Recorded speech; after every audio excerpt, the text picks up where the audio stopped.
My granddaughter called me in the middle of the night. "Grandma, I'm at the police station. My stepfather beat me, but now he's telling them I attacked him. They believe him." When I arrived at the station, the officer on duty turned pale and stammering said, "I'm sorry. I didn't know. Where are you watching from today?"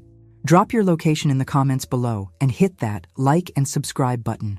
Let me take you back to how this nightmare began, because what happened that night was just the tip of an iceberg that had been forming for months. I'm Margaret Thompson, and at 67, I thought I'd seen every kind of scumbag this world had to offer during my 32 years as a district attorney. Turns out, the worst one had been living under my daughter Rebecca's roof, calling himself a stepfather. The phone rang at 2:13 a.m., jarring me from dreams of my late husband's Sunday pancakes. In my experience, calls at that hour meant someone was either dead, arrested, or both. Emma's voice came through shaky and small. Nothing like the confident teenager who'd helped me reorganize my closet just last weekend. "Grandma Maggie, I'm at the police station." Her words tumbled out between sobs. "Derek hit me, but he's telling them I attacked him first. They believe him. They actually believe him." The familiar fire that had fueled my prosecutorial career for 3 decades ignited in my chest. "Which station, sweetheart?" "Downtown precinct. Grandma, they handcuffed me, like I'm some kind of criminal." I was already pulling on clothes, my mind shifting into the sharp focus that had convicted dozens of domestic abusers over the years. "Emma, listen carefully. Don't say another word to anyone until I get there. Not one word. Do you understand? But they keep asking me questions about why I was hitting Derek's car with a baseball bat. Interesting detail. My granddaughter was many things, but violent wasn't one of them. "Emma, what happened to your face?" Silence stretched between us before she whispered, "He said I fell down the stairs." Of course he did, because apparently Derek Collins thought I was born yesterday, instead of being the woman who'd sent his type to prison more times than I could count. I grabbed my keys, noting the irony that I'd spent years putting away men exactly like the one who'd apparently been terrorizing my family right under my nose. The drive downtown took 18 minutes, during which I called my old partner, Marcus Webb, now captain of the downtown precinct. He didn't answer, which was probably for the best. This required a more delicate touch than screaming about police incompetence at 2:30 in the morning. When I pushed through the precinct doors, Officer Bradley was behind the desk, filling out paperwork and looking thoroughly pleased with himself. He was young, maybe 28, with the kind of swagger that comes from believing you've caught a real criminal instead of a terrified teenager. "I'm here for Emma Thompson," I announced, my voice carrying the authority that had once commanded courtrooms. Bradley looked up, and I watched recognition dawn across his face like sunrise over a graveyard. The coffee cup slipped from his suddenly nerveless fingers, crashing to the floor in a spray of ceramic and caffeine.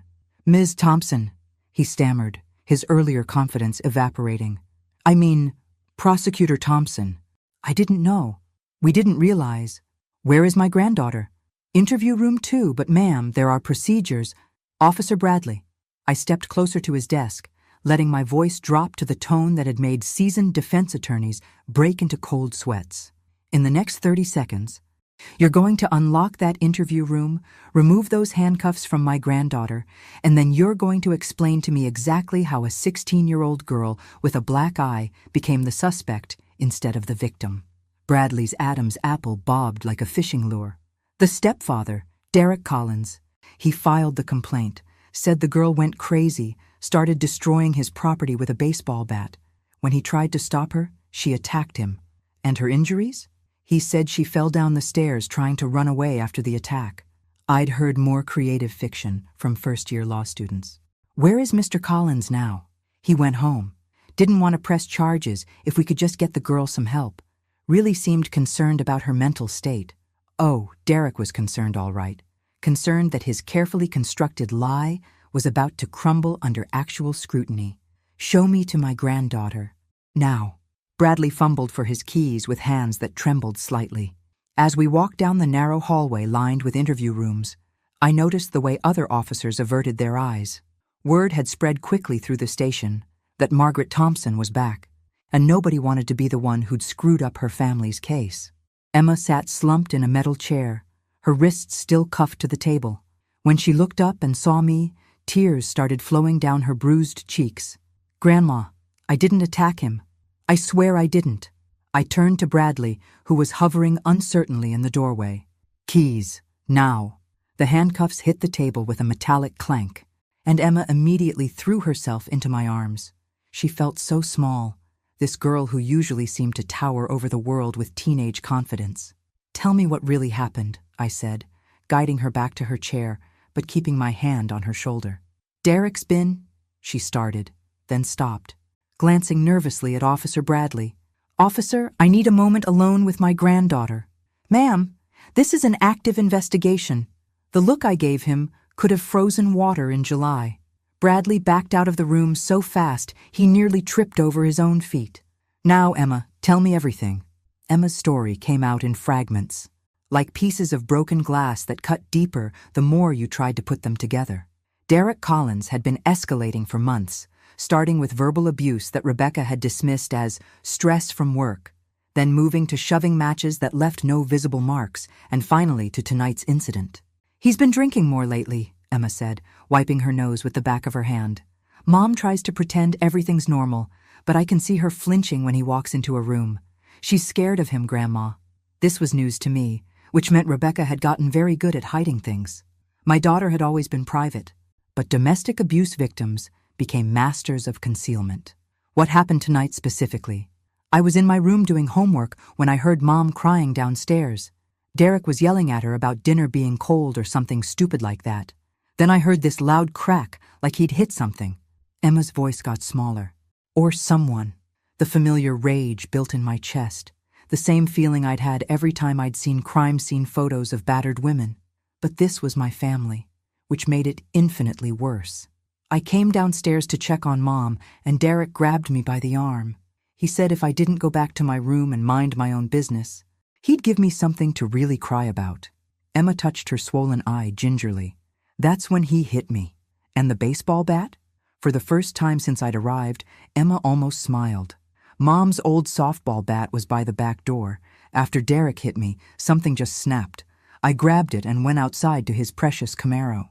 I had to admire the girl's spirit, even if her timing could use work. "How much damage did you do?" "Both headlights, the windshield, and I may have dented the hood a few times." Derek Collins was about to learn that terrorizing a Thompson woman came with consequences he hadn't anticipated. "Where was your mother during all this?" Emma's expression darkened. "Locked in the bathroom, probably. That's where she goes when Derek gets violent. She pretends not to see anything." The picture was becoming clearer, and it wasn't pretty. Rebecca was trapped in a classic cycle of abuse, too frightened and probably too ashamed to ask for help. Meanwhile, Emma had been watching it all, building up rage until it exploded into property destruction. "Emma, has Derek ever touched you inappropriately?" "No, nothing like that. But Grandma, I'm scared of what he might do to Mom if I'm not there." Smart girl. She understood the dynamics better than many adults. "You don't need to worry about that anymore."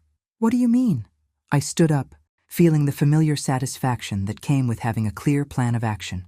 "I mean, Derek Collins just made the mistake of assaulting a prosecutor's granddaughter. He has no idea what kind of storm he's unleashed." Before Emma could ask what I meant, Officer Bradley knocked on the door. "Ms. Thompson? Captain Webb is here. He'd like to speak with you." Marcus Webb had been my partner when I was still a young prosecutor learning the ropes. He'd worked his way up through the ranks while I'd climbed the ladder in the DA's office. We'd maintained mutual respect over the years, built on successfully putting away some very bad people. "Maggie," he said, stepping into the interview room with the careful expression of a man walking through a minefield. "I understand there's been some confusion about tonight's incident." "No confusion, Marcus. Just a very clear case of domestic violence that your officer somehow managed to flip backwards." Marcus glanced at Emma, taking in her black eye and defensive posture.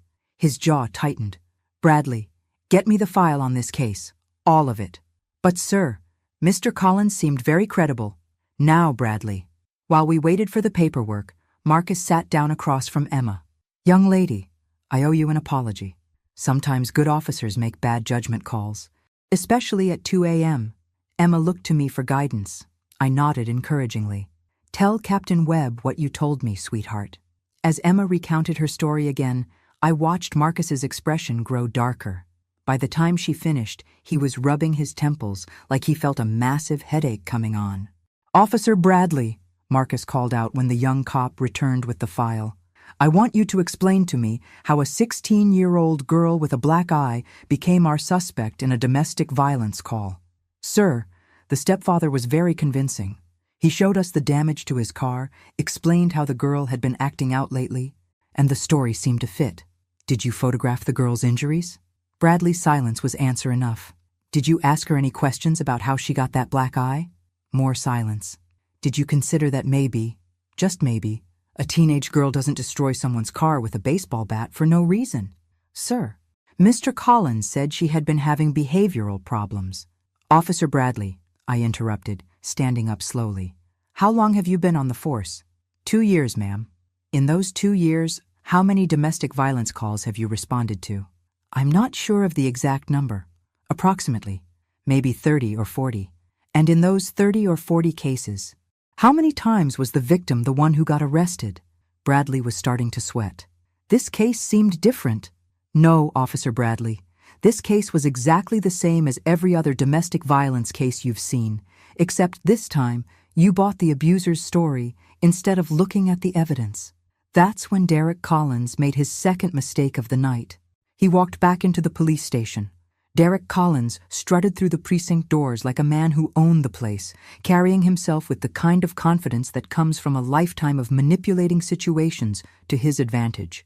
He was average height, but worked out enough to be intimidating, with the kind of square jaw and perfect hair that women probably found attractive until they got close enough to see the coldness in his eyes. "Officer Bradley," he called out in a voice dripping with false concern. "I wanted to check on Emma. How is she? Has she calmed down?" The audacity was breathtaking. Here was a man who'd just beaten up a teenager, convinced the police to arrest her instead of him, and now he was playing the role of worried stepfather. If I hadn't spent 30 years dealing with his type, I might have been impressed by the performance. "Mr. Collins," Captain Webb said, stepping out of the interview room. "I'm Captain Webb. I understand you filed the complaint against your stepdaughter?" "Unfortunately, yes. Emma's been having some serious behavioral issues lately. Tonight, she just completely lost control." Derek's eyes found mine across the room, and I saw the exact moment he realized who I was. His confident expression flickered for just an instant before the mask slipped back into place. "Mr. Collins, this is Margaret Thompson, Emma's grandmother." "Of course." Derek extended his hand with practiced charm. "Mrs. Thompson, I wish we were meeting under better circumstances. I'm very concerned about Emma's mental state." I looked at his outstretched hand like it was holding a poisonous snake. "I'm sure you are." The temperature in the room seemed to drop several degrees. Derek's smile became more forced, but he was committed to his performance. "Emma needs professional help," he continued, addressing Captain Webb while keeping one eye on me. "This violent outburst tonight was just the latest in a series of concerning behaviors. My wife and I have been discussing residential treatment options." Residential treatment. He wanted to get Emma out of the house so he could continue abusing Rebecca without witnesses. The man was more calculating than I'd initially given him credit for. "Mr. Collins," I said in my courtroom voice, "I'd like to ask you a few questions about tonight's incident." "Of course, I want to cooperate fully. How did Emma get that black eye?" Derek didn't miss a beat. "She fell down the stairs when she was running away after attacking my car. I tried to stop her from hurting herself, but she was in such a rage that she wouldn't listen to reason." "Which stairs?" A slight pause. "The front steps." Interesting. Emma had said the confrontation happened inside the house, and she'd gone outside to attack his car. The front steps would have been an odd escape route. And where was my daughter Rebecca during this incident? Rebecca was upstairs. She was too upset to come down and deal with Emma's behavior. Another lie. Emma had said Rebecca was in the bathroom after Derek's initial assault. Derek was improvising now, trying to create a narrative that painted him as the reasonable adult dealing with an unstable teenager. "Mr. Collins, in your complaint, you mentioned that Emma had been having behavioral problems for some time. Can you give us some specific examples?" Derek glanced around the room, probably noticing that he had everyone's complete attention. Officer Bradley was taking notes. Captain Webb was studying him intently, and I was watching him like a hawk studies a field mouse. Well, she's been increasingly defiant toward authority figures. Talking back to teachers, staying out past curfew, that sort of thing. Rebecca and I have been trying to provide structure, but Emma resents having a father figure in her life. Has she ever been violent before tonight? Not physically, but she's been verbally aggressive. Lots of shouting, slamming doors, threatening to run away. Standard teenage behavior, in other words. Derek was building his case on normal adolescent rebellion, which suggested he didn't have much actual ammunition. Mr. Collins, I notice you have some scratches on your hands. Derek looked down at his knuckles, where several deep scratches were clearly visible. Emma scratched me when I tried to restrain her from destroying my car. Those look like defensive wounds to me. I'm sorry? I stepped closer, letting him see the prosecutor who'd sent hundreds of men like him to prison. Defensive wounds, the kind someone gets when they're trying to grab at someone who's fighting back. Very common in domestic assault cases. Derek's practiced smile was starting to crack around the edges. Mrs. Thompson, I understand you're protective of your granddaughter, but Emma attacked me and my property. I'm the victim here. Are you? Because from where I'm standing, you look like a 42-year-old man who beat up a 16-year-old girl and then convinced the police to arrest her for defending herself. That's not what happened. Then perhaps you'd be willing to take a polygraph test? The silence that followed was deafening. Derek Collins opened and closed his mouth several times, looking like a fish who'd suddenly found itself on dry land. I don't think that's necessary, he finally said. No? You seemed so eager to cooperate fully just a moment ago. Captain Webb cleared his throat. Mr. Collins, I think we need to re-examine tonight's events.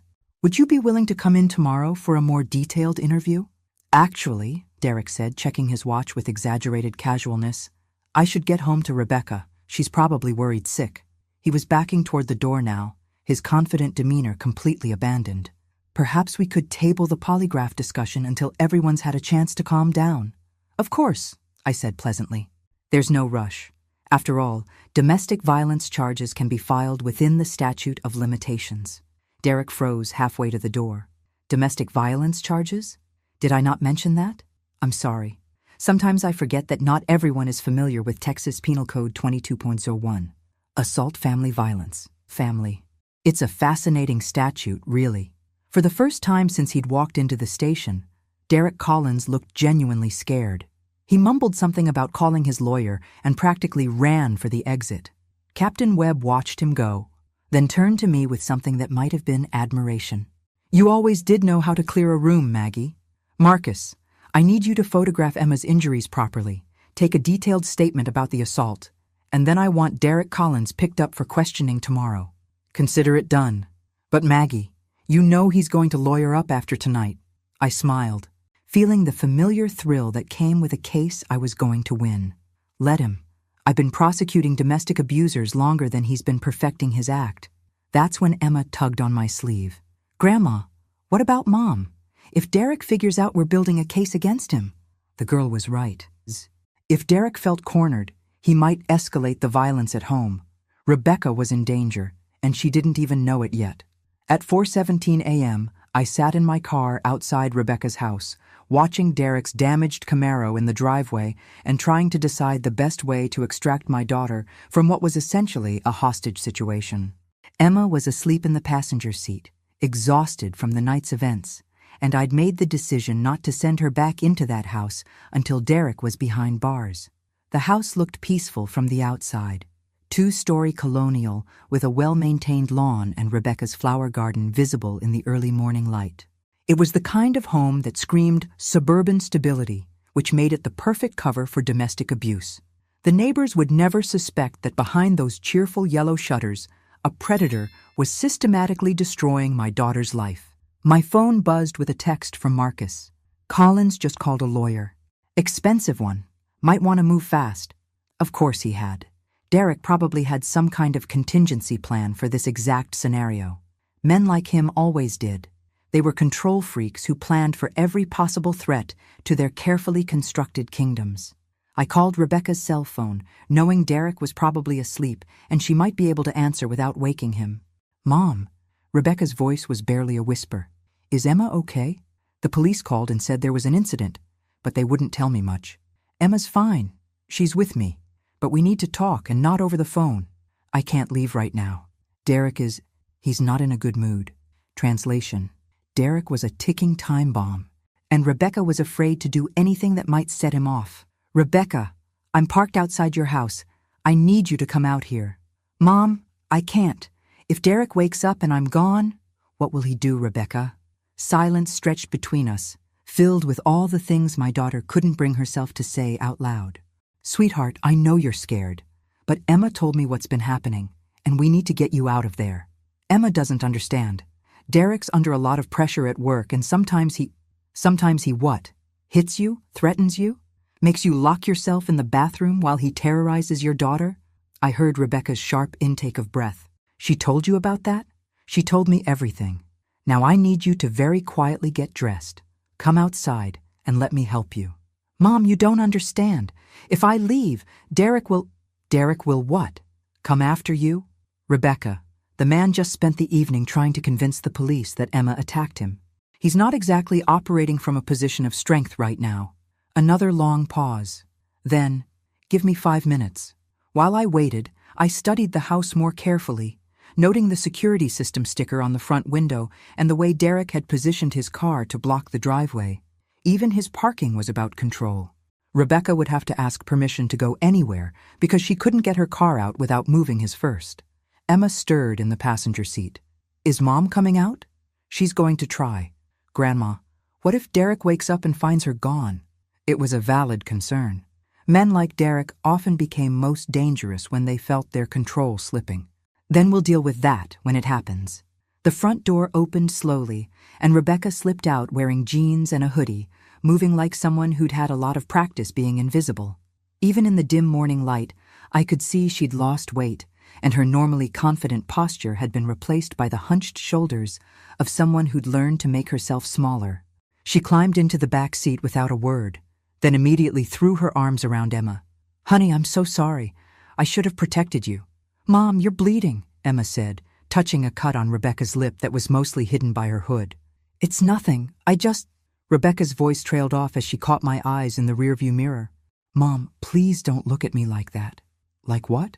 Like I was seeing my intelligent, successful daughter reduced to a shadow of herself by a manipulative abuser? Like I was calculating how many ways I could legally destroy the man who'd done this to my family? Rebecca, how long has this been going on? It's not what you think. Derek isn't a monster. He just has anger management issues. And with the stress from his job... Stop! I turned around to face her directly. I've heard this speech from 1,000 victims over the years. He's not stressed, he's not overwhelmed, and he doesn't have anger management issues. He has a control problem. And you and Emma are his victims. Rebecca's eyes filled with tears. You don't understand.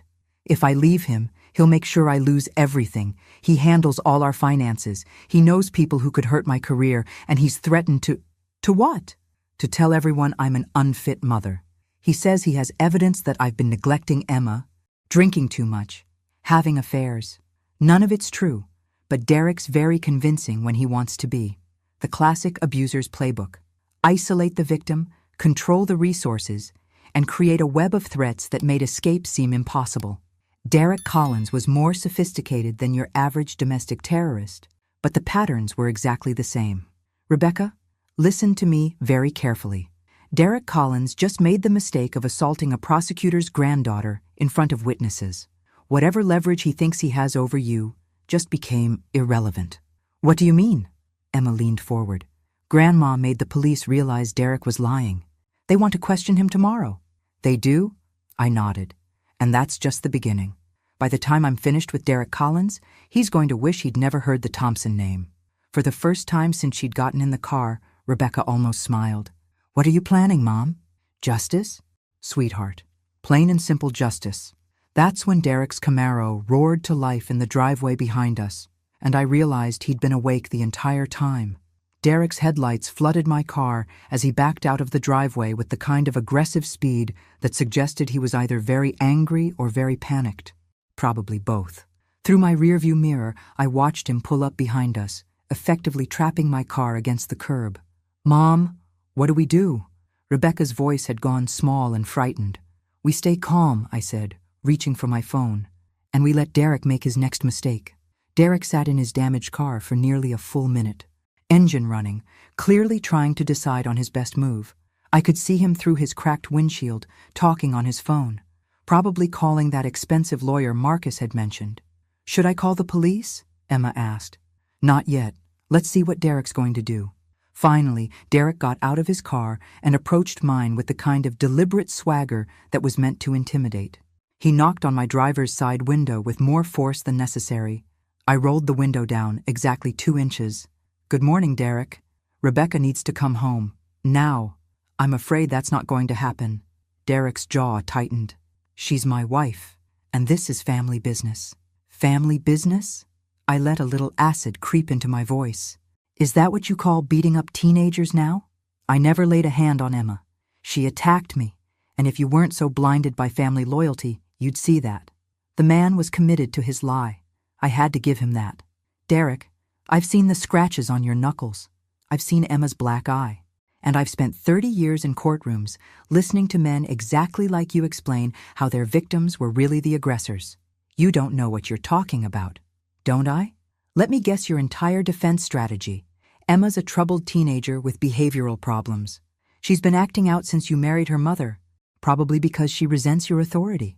Last night she finally snapped and became violent, and you were just trying to protect yourself and your property." Derek's confident expression faltered slightly. I just recited his exact story back to him, which meant either I was psychic or I'd heard it all before. "The problem with that defense," I continued, "is that it only works if the jury believes you're a credible witness. And after I get finished presenting evidence about your history of domestic violence, your credibility is going to be approximately 0. I don't have a history of domestic violence." "Are you sure about that?" "Because domestic abusers tend to leave patterns, Derek. Previous relationships that ended badly, complaints that were never filed, employers who might remember anger management issues." For the first time, Derek looked genuinely worried. "You can't just dig through my private life." "Actually, I can. See, once you're charged with domestic assault, your entire past becomes relevant to establishing a pattern of behavior. It's fascinating what investigators can uncover when they start looking." Derek glanced back at Rebecca, who was shrinking deeper into her hoodie. "Rebecca, this is ridiculous. Come home, and we'll work this out." "She's not going anywhere with you," I said. "You can't keep my wife from me. Watch me." Derek's mask of civility was starting to slip. "Old woman, you have no idea who you're messing with." "Old woman?" I almost laughed. "Derek, I've sent better men than you to prison before breakfast. Would you like to add threatening a prosecutor to your list of charges?" "You're not a prosecutor anymore." "No, but I still have friends who are, and police captains who remember when I used to put abusers like you away for fun." Derek leaned closer to my window, and I could smell alcohol on his breath. He'd been drinking, which explained his poor decision-making tonight. "This isn't over." "You're absolutely right. It's just getting started." Derek stood there for another moment, clearly trying to think of something threatening enough to regain control of the situation. When nothing came to him, he turned and stalked back to his car. "Is he leaving?" Rebecca asked. Derek sat in his car for another minute, then slowly drove away. But something about his body language suggested this was a strategic retreat, not a surrender. "What now?" Emma asked. I started my car and pulled away from the curb. "Now we go somewhere safe while I make some phone calls." "Where?" "My house. And then I'm going to introduce Derek Collins to some people who specialize in making domestic abusers' lives very uncomfortable." 20 minutes later, we were sitting in my kitchen while I brewed coffee and made a list of everyone I was going to call. Rebecca and Emma huddled together on my couch, both looking shell-shocked by the night's events. "Mom," Rebecca said quietly, "what if Derek's lawyer is really good? What if he finds a way to make this all go away?" I looked up from my legal pad, where I'd been writing names and phone numbers. "Sweetheart, Derek Collins thinks he's playing chess, but he doesn't realize he just challenged a grandmaster." "What do you mean?" "I mean, Derek made 3 crucial mistakes tonight. First, he put his hands on my granddaughter. Second, he underestimated how thoroughly I document everything when I'm building a case. And third, he assumed that being out of the prosecutor's office meant I was out of the game." I picked up my phone and dialed the first number on my list. "Sarah Martinez? It's Maggie Thompson. I know it's early, but I need a favor." Sarah Martinez was a private investigator who'd worked with my office for years, specializing in domestic abuse cases. She was also the kind of woman who considered destroying abusive men a personal hobby. Maggie, I heard you retired. How's civilian life treating you? Not as quiet as I'd hoped. Sarah, I need a complete background check on someone. Derek Collins, married to my daughter, and I need it fast. This is personal? Very. Give me his full name, date of birth if you have it, and current address. I'll have something for you by tomorrow afternoon. After I hung up, Rebecca stared at me with something that might have been awe. You're really going after him, aren't you? Honey, Derek Collins has no idea what he's unleashed, but he's about to learn. That's when my doorbell rang, and I realized Derek had followed us. Through my front window, I could see Derek standing on my porch, holding what looked like a bouquet of flowers and wearing his most charming smile. The transformation was remarkable. Gone was the angry, threatening man from an hour ago, replaced by someone who looked like he should be selling insurance or running for mayor. He brought flowers, Emma said incredulously. Manipulators often escalate to grand gestures when intimidation fails, I explained, not moving toward the door. He's trying to rewrite the narrative. Derek knocked politely, then called out in a voice loud enough for the neighbors to hear. Mrs. Thompson, I brought these for Rebecca. I just want to apologize for the misunderstanding tonight. Misunderstanding. As if terrorizing his family was just a simple communication error. Mom, what if the neighbors are watching? Rebecca asked. Derek's very good at making people believe he's the reasonable one. She was right.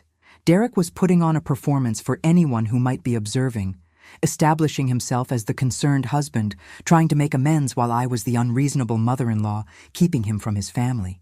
I opened the door but left the chain lock engaged. Derek, it's 5:30 in the morning. I know, and I'm sorry for disturbing you so early, but I couldn't sleep knowing that Rebecca and Emma were upset. He held up the flowers. I just want to talk to my wife for a few minutes. That's not going to happen. Derek's smile never wavered, but I caught the flash of irritation in his eyes. Mrs. Thompson, I understand you're protective of your family, but Rebecca and I are married adults. We can work through our problems without outside interference. Outside interference. He was already positioning me as the meddling in-law who was making things worse. Derek, the only problem here is that you assaulted a 16-year-old girl and then tried to have her arrested for defending herself. That's not what happened, and you know it. Derek's voice remained perfectly calm and reasonable. Emma has been struggling with some behavioral issues, and last night she had what I can only describe as a complete breakdown. I'm hoping we can get her the professional help she needs. Professional help? He was still trying to paint Emma as mentally unstable. The only person who needs professional help is you, Derek. Specifically, anger management counseling in a state correctional facility. Derek's laugh sounded genuinely amused. Mrs. Thompson, I understand you used to be a prosecutor, but you're retired now. You can't just throw around accusations and expect people to take them seriously. Watch me. Rebecca, Derek called out, raising his voice slightly. Honey, please come talk to me. Let's go home and work this out like the adults we are. She's not going anywhere with you, I repeated.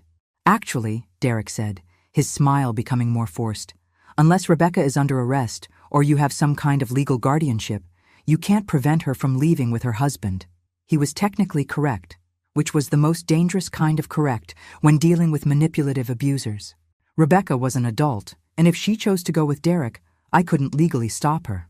Rebecca, Derek continued, I love you, and I love Emma. What happened tonight was just a family disagreement that got out of hand. We can fix this. I heard movement behind me and turned to see Rebecca standing in the hallway, looking torn between fear and guilt. Derek had found her weakness, her desire to believe that this could all be resolved peacefully. Mom, Rebecca said quietly, maybe I should talk to him. Absolutely not. Derek heard her voice, and his smile became genuine for the first time. Becca, sweetheart, please, just 5 minutes. Rebecca took a step toward the door, and I realized I was about to lose her to Derek's manipulation. Rebecca, before you make that decision, let me ask you something. What happens when you go home with Derek and the police show up tomorrow to arrest him? What do you mean? I mean Derek's about to be charged with domestic assault. When that happens, there will be a mandatory protective order keeping him away from you and Emma. If you go home with him now, you'll be trapped in the house when the walls start closing in. Derek's composure cracked slightly. There aren't going to be any charges. Emma attacked me, remember? Derek, I've already spoken to Captain Webb. Emma's injuries have been photographed and documented. Her statement has been taken. And thanks to your performance at the police station tonight, you're now the prime suspect in a domestic violence case. You're bluffing. Am I? Sarah Martinez is already running a background check on you. By tomorrow afternoon, I'll know everything about your previous relationships, your employment history, and any other complaints that might have been filed against you. For the first time, Derek looked genuinely shaken. You can't do that. I already am. And Derek, here's something you should know about private investigators who specialize in domestic abuse cases. They're very good at finding patterns, even when those patterns have been carefully hidden. Derek stared at me for a long moment, his charming mask completely abandoned. Then he turned his attention back to Rebecca. Becca, if you don't come home with me right now, I'm going to assume you're choosing your mother over your marriage. There it was. The ultimatum that abusers always eventually delivered. Choose me, or choose everyone else in your life. That's not a choice, Derek, I said. That's a threat. It's reality. Rebecca can either come home and work on our marriage, or she can stay here and destroy it. Rebecca looked between Derek and me, tears streaming down her face. I need time to think. No, Derek said flatly. You need to decide. Right now. And that's when Rebecca finally saw him clearly. Not the charming man she'd married, not the stressed husband who just needed understanding, but the controlling abuser who'd been hiding behind those facades. I'm staying here, she said quietly. Derek's flower bouquet hit my porch with a wet thud. Fine. But Rebecca, when you're ready to stop playing games and come home, remember that I won't wait forever. He walked back to his car without another word, leaving the crushed flowers scattered across my doorstep like a promise of things to come. By noon the next day, my kitchen table looked like a war room.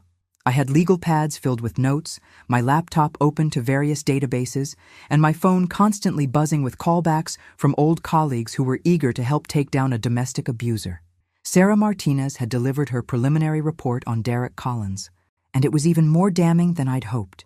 3 previous relationships, I told Rebecca and Emma as I reviewed the file, all ended with restraining orders or police complaints that were mysteriously dropped.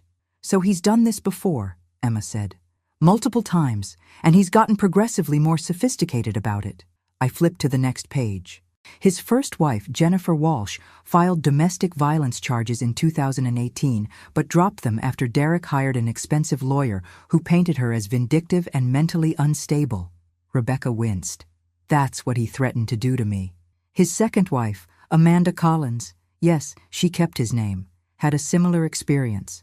Filed charges, got scared off by legal intimidation, and eventually just moved to another state to get away from him.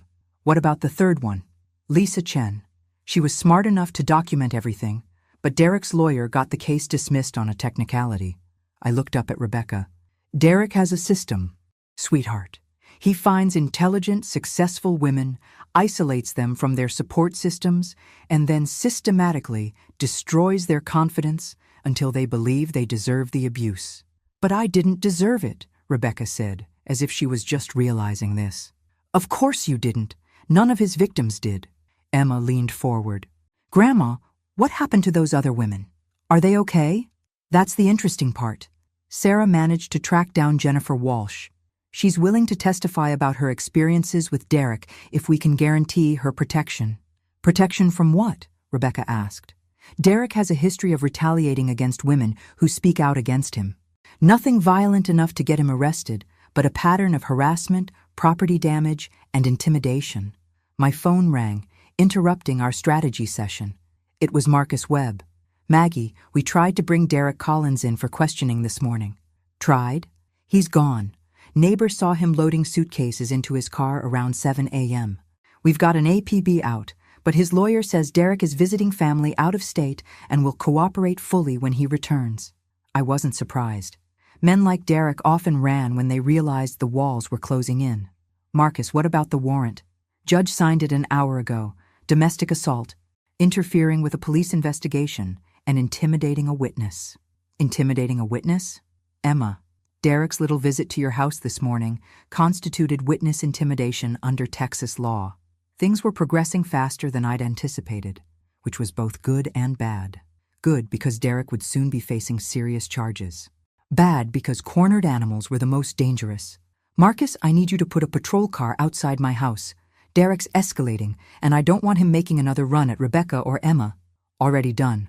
Officer Martinez will be parked across the street starting this afternoon. After I hung up, Rebecca stared at me with a mixture of admiration and fear. Mom, what if Derek decides to do something really crazy? What if he comes back with a gun or something? It was a valid concern. Domestic violence situations became exponentially more dangerous when the abuser felt trapped. Sweetheart, that's why we're being careful. That's why we have police protection. And that's why Derek is going to discover that attacking a prosecutor's family comes with consequences he never imagined. What do you mean? I pulled up another file on my laptop. Remember how Derek threatened to destroy your reputation and career? Two can play that game. Mom, what did you do? I called Judge Harrison. You remember her. She used to work with me in the DA's office. She's now on the family court bench, and she's very interested in Derek's pattern of domestic abuse. Why would she care? Because Derek's been married 3 times. Rebecca, which means there are probably custody issues with children from previous relationships. Judge Harrison is going to review all of Derek's family court cases to see if there are patterns of abuse that previous judges missed. Emma looked up from her phone. Grandma, I just Googled Derek's name. There are already news articles about him being wanted for domestic assault. Local news? No, it's on some kind of legal blog. Listen to this. Local businessman Derek Collins, wanted on domestic violence charges, has a history of abusing women and escaping prosecution through legal intimidation. I almost smiled. That would be Janet Morrison's blog. She's a legal journalist who specializes in exposing domestic abusers who use the system to continue their abuse. You called her too? I called everyone, sweetheart. Derek Collins is about to discover that his carefully constructed life is built on quicksand. Rebecca looked overwhelmed. Mom, what if this makes him more dangerous? What if he decides he has nothing left to lose? Before I could answer, Officer Martinez knocked on my front door. But when I looked through the window, I saw her talking urgently into her radio. Mrs. Thompson, she called out, I need you and your family to stay inside. We just got a report that Derek Collins' car was spotted 2 blocks from here. That's when I heard the sound of breaking glass from my backyard. The sound came from my kitchen window, followed immediately by the thud of something heavy hitting my kitchen floor. Officer Martinez was already calling for backup as I herded Rebecca and Emma into my front hallway, away from any windows. Stay down and stay together, I told them, feeling the familiar adrenaline surge that came with genuine danger. Through my kitchen doorway, I could see a brick lying among shattered glass on my floor, with what looked like a note wrapped around it. Derek's signature move, apparently. Dramatic gestures designed to terrorize his victims. Mrs. Thompson, Officer Martinez called from outside. I'm coming in through your front door. Derek Collins is not in the immediate area, but we're treating this as an active threat. I unlocked the door for her, and Martinez entered with her weapon drawn, moving through my house with practiced efficiency. She was young but clearly experienced, checking sight lines and potential hiding spots before declaring the house secure. He's gone for now, she said, holstering her weapon. But he left you a message. Using a pair of tongs from my kitchen drawer, Martinez carefully unwrapped the note from around the brick. Even from across the room, I could see Derek's distinctive handwriting. This doesn't end until you stop interfering. Classic intimidation tactic, I told Rebecca and Emma, who were both pale and shaking. Derek's trying to scare us into backing down. It's working, Emma said quietly. No, sweetheart. It's just proving that we're on the right track. Men like Derek only resort to property damage when their other methods of control stop working. Martinez was photographing the brick and note, treating it like the evidence it would become. Mrs. Thompson, I strongly recommend that you and your family consider staying somewhere else tonight. Derek Collins is clearly unstable, and throwing bricks through windows suggests he's escalating toward more serious violence. Where would we go? Rebecca asked. I have a colleague who runs a safe house for domestic violence victims, Martinez said. It's specifically designed for situations like this. The idea of hiding in a safe house rankled me. I'd spent 30 years putting criminals behind bars, not running from them. But I also had Rebecca and Emma to consider, and their safety was more important than my pride. "Let me make some calls first," I said. But before I could reach for my phone, it rang. The caller ID showed Derek's number. "Don't answer it," Martinez said immediately. "Actually, I think I should. Put it on speaker." Martinez nodded reluctantly as I accepted the call. "Hello, Derek. Mrs. Thompson." Derek's voice sounded different, calmer, but with an undertone of barely controlled rage. "I hope you got my message." I did. Destruction of property, criminal mischief, and continued intimidation of witnesses. "You're really racking up the charges." Derek laughed, but there was no humor in it. "You think you're so smart, don't you? You think you can destroy my life and I'll just sit back and take it? Derek, you destroyed your own life the moment you decided to beat up my granddaughter. Emma's not your granddaughter anymore. Neither Rebecca nor Emma are your family. They're mine, and I decide what happens to them." The possessive language was chilling. Derek genuinely believed he owned Rebecca and Emma, which made him infinitely more dangerous. "Derek, where are you?" "Somewhere you'll never find me. But don't worry. Mrs. Thompson, I'll be in touch." The line went dead, and Martinez immediately got on her radio to report the call. "This just became a federal case," she told me, "threatening witnesses across state lines, fleeing to avoid prosecution. The FBI will want to talk to all of you." "Good," I said. "The more agencies looking for Derek, the faster we'll catch him." But even as I said it, I knew Derek Collins wasn't finished with us. Men like him didn't give up easily, especially when they felt their carefully constructed world crumbling around them. "Grandma," Emma said, "I'm scared. What if Derek decides he can't have Mom, so nobody can?" It was the question I'd been dreading, because it was the most logical escalation for someone like Derek. When domestic abusers lost control completely, they often turned to murder-suicide as their final act of possession. "That's not going to happen," I said firmly. "How can you be sure?" "Because Derek Collins is about to learn that threatening a Thompson woman was the biggest mistake of his criminal career." That's when my phone buzzed with a text from an unknown number. "Check your email. Derek's not as smart as he thinks he is." A friend. I opened my laptop and found an email with a video attachment. The sender was listed as Justice for Women, which wasn't a name I recognized. "What is it?" Rebecca asked. I clicked play on the video and Derek's face filled my screen. He was sitting in what looked like a motel room, talking to someone off camera. "The old lady thinks she can intimidate me," Derek was saying, "but I've got plenty of experience dealing with women who don't know their place." The person behind the camera asked, "What are you going to do?" Derek's smile was cold and calculating. "Whatever it takes to get my family back.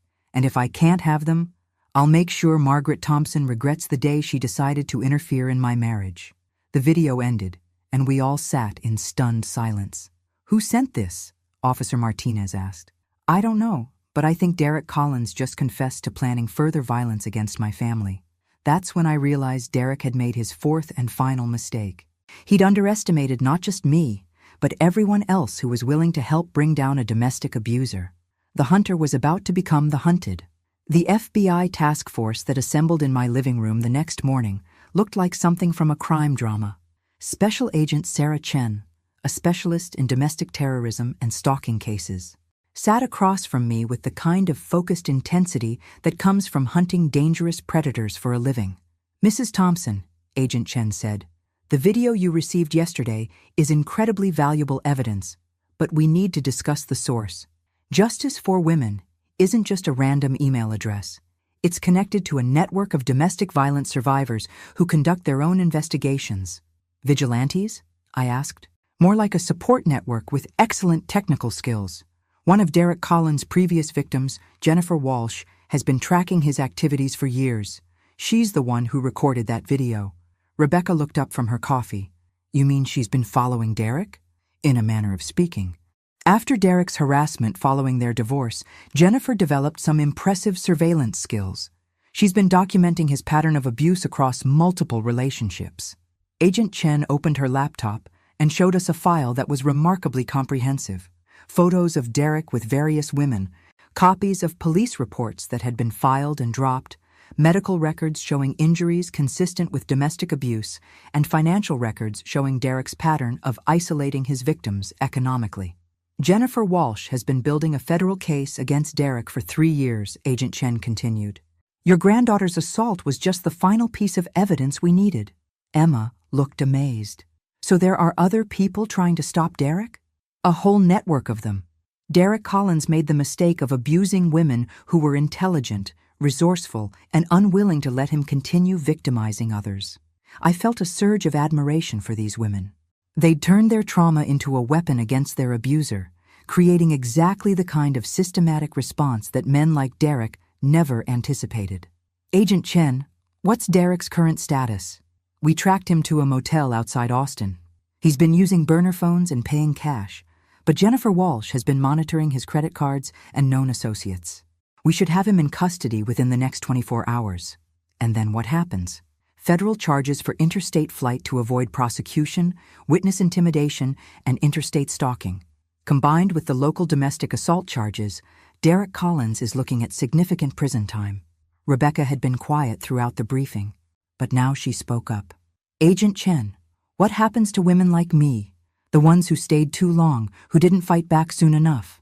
Agent Chen's expression softened. Ms. Collins, domestic abuse is a crime, not a character flaw. The only person responsible for Derek's actions is Derek himself. But I should have protected Emma better. You survived. And when you had the opportunity to escape, you took it. That's what matters. My phone rang, interrupting the conversation. The caller ID showed an unknown number, but Agent Chen nodded for me to answer it. Mrs. Thompson, Derek's voice was tight with controlled fury. I hope you're enjoying your little FBI meeting. Agent Chen immediately started tracing the call while I kept Derek talking. Derek, where are you? Close enough to watch. You know what I've realized, Mrs. Thompson? You're not nearly as smart as you think you are. Really? Because from where I'm sitting, you're the one hiding in motels and making desperate phone calls. Derek's laugh was harsh. You think this is over? You think arresting me will solve anything? There are plenty of other women out there, Mrs. Thompson. Younger women. More vulnerable women. And when I get out of prison, I'll find them. The threat was chilling, but also revealing. Derek was already planning his next cycle of abuse, which meant he had no intention of changing his behavior. Derek, you're not getting out of prison. Not for a very long time. We'll see. I have excellent lawyers, and I'm very good at convincing people that I'm the victim in this situation. Agent Chen held up a tablet showing Derek's location. He was calling from a cell tower less than 2 miles away. Derek, I said, there's something you should know. You're not the only one who's good at investigations. What's that supposed to mean? It means Jennifer Walsh has been documenting your crimes for 3 years. Amanda Collins kept detailed records of your abuse. Lisa Chen has medical records proving what you did to her. You're not facing one victim, Derek. You're facing all of them. For the first time, Derek's voice lost its confident edge. That's impossible. Is it? You thought you could terrorize women into silence, but what you actually did was create a network of survivors who were determined to stop you. Agent Chen was already mobilizing her team, but she held up a finger indicating I should keep Derek on the line. Derek, it's over. Turn yourself in, and maybe you can avoid some of the more serious federal charges. No, Derek said, his voice becoming increasingly agitated. This isn't over. If I can't have my family back, then nobody wins. The line went dead, and Agent Chen immediately got on her radio. All units, Derek Collins is mobile and making threats. Consider him armed and extremely dangerous. Emma grabbed my hand. Grandma, what did he mean when he said nobody wins? Before I could answer, Officer Martinez burst through my front door. Mrs. Thompson, Derek Collins just drove past your house. He's circling the block. Agent Chen drew her weapon. Everyone away from the windows. Now. That's when we heard Derek's car pull into my driveway, and I realized he'd decided to make his final stand.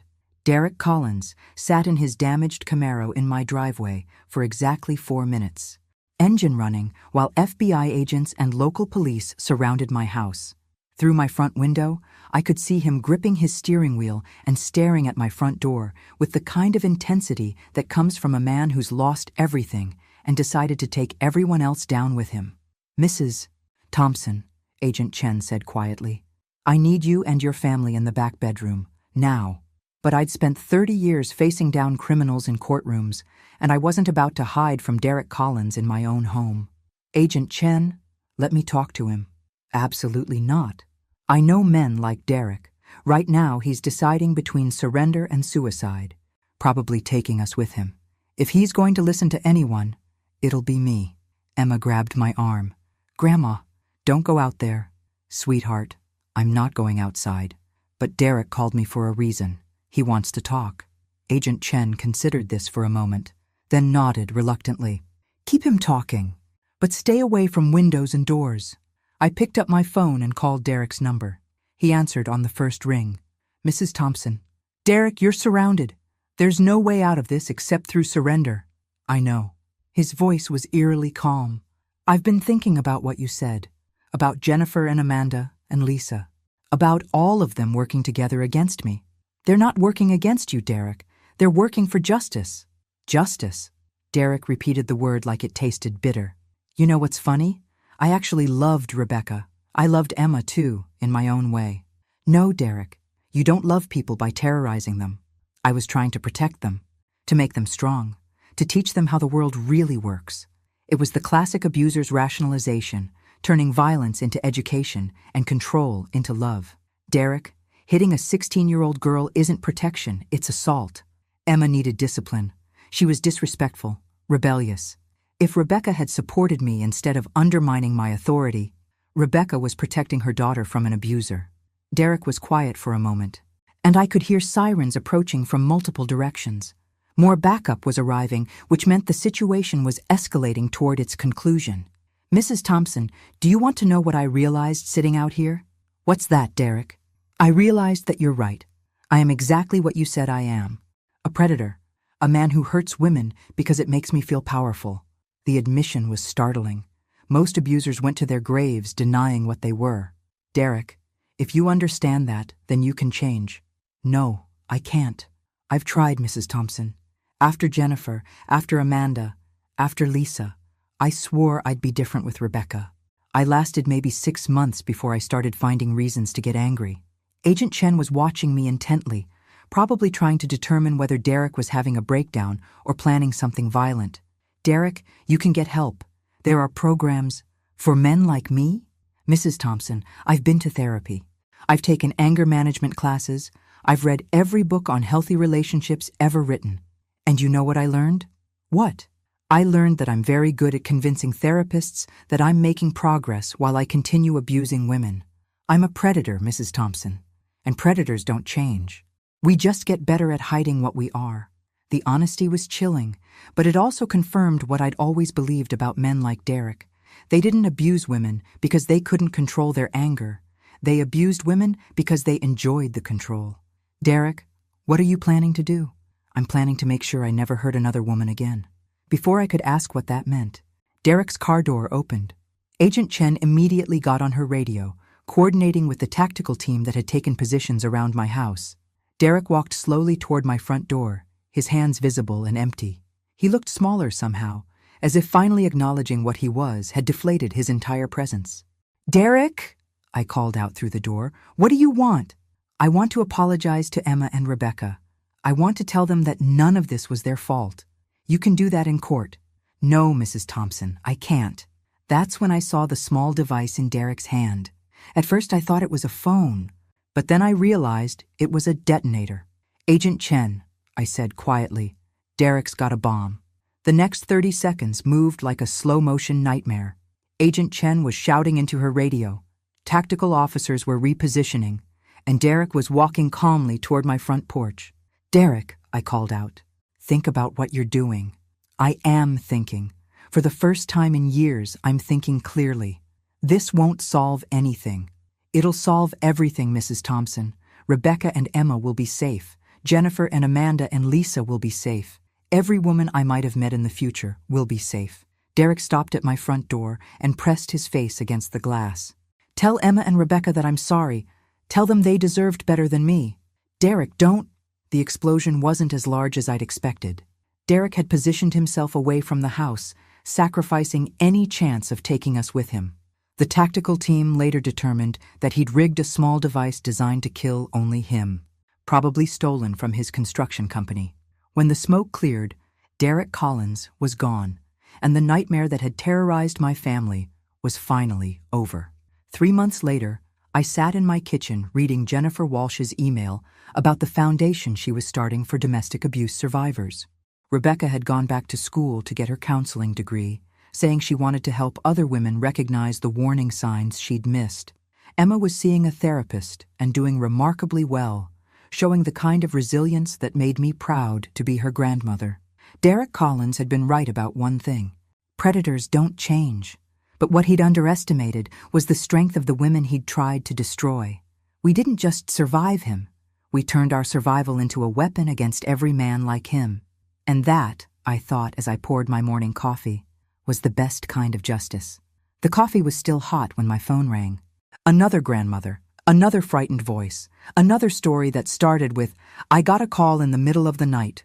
I reached for my legal pad and started taking notes. After all, Margaret Thompson wasn't finished with men like Derek Collins, not by a long shot. Thanks for listening. Don't forget to subscribe and feel free to share your story in the comments. Your voice matters.